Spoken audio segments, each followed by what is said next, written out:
Brock Purdy is controversial to say the least. Brock reminds me a lot of Montana. Brock Purdy. Oh, come on. Fraud.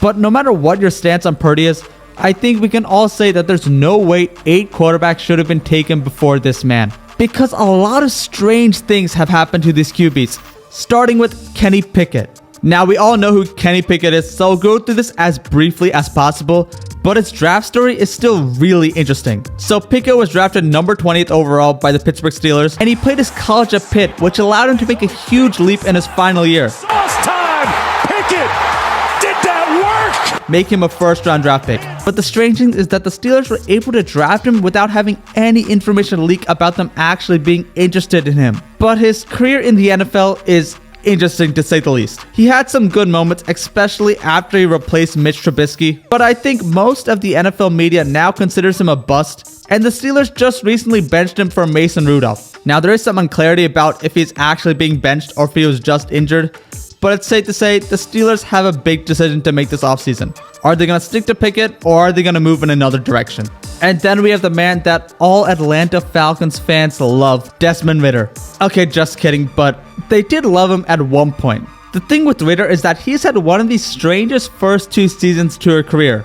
He started late in his rookie season because of Marcus Mariota's massive struggles, and Atlanta Falcons fans were relieved to see him. They were actually excited about his second year, but that excitement came crashing down as he only averaged 212 yards per game and had 10 touchdowns to 11 interceptions. And the sad part is that he got benched for Taylor Heineke. But this next guy is the guy that I feel the most bad for, and that's Malik Willis. Now, I'm still shocked that he wasn't the first quarterback taken off the board. He was by far the most talented guy in that class, and the things he did at Liberty were insane. Turn the corner looking for a block, cuts it up, stays on his feet.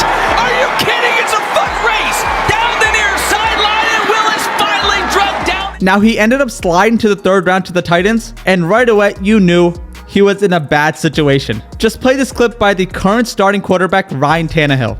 I don't think it's my job to mentor him, but... That being said, Willis did have a few opportunities to prove himself in the NFL, but he just hasn't taken advantage of them at all. And this next guy is Chris Sims' top quarterback of the draft class, Matt Corral. Now, I'm usually someone who loves to clown Chris Sims, but he wasn't really alone in this ranking, because Matt Corral was known as one of, if not the best pure throwers of the football in that draft class. The Ole Miss product taken in the 3rd round is best known for leading his squad to the Sugar Bowl. But his NFL career might be over. He took 1 regular season snap with the Panthers, and he ended up being cut by them. The Patriots did pick him up the following season, but he was cut by them also. And now we get into the juicy stuff. Bailey Zappe. Now, you all probably know the insane story of Bailey Zappe, but I'll keep it brief as it's still insane. So Bailey Zappe ends up playing 2 games for the Patriots because Mac Jones is out, and he ends up winning both, blowing out the Browns. But the funny part is that the next game against the Bears, Mac Jones starts out playing horribly, there's a 10-0 deficit,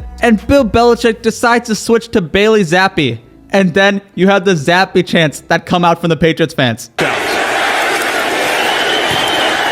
Fields. He actually ends up scoring 2 straight touchdown drives, but that all comes crashing down in an interception-filled second half. But none of this stopped Bill Belichick from repeating this story again.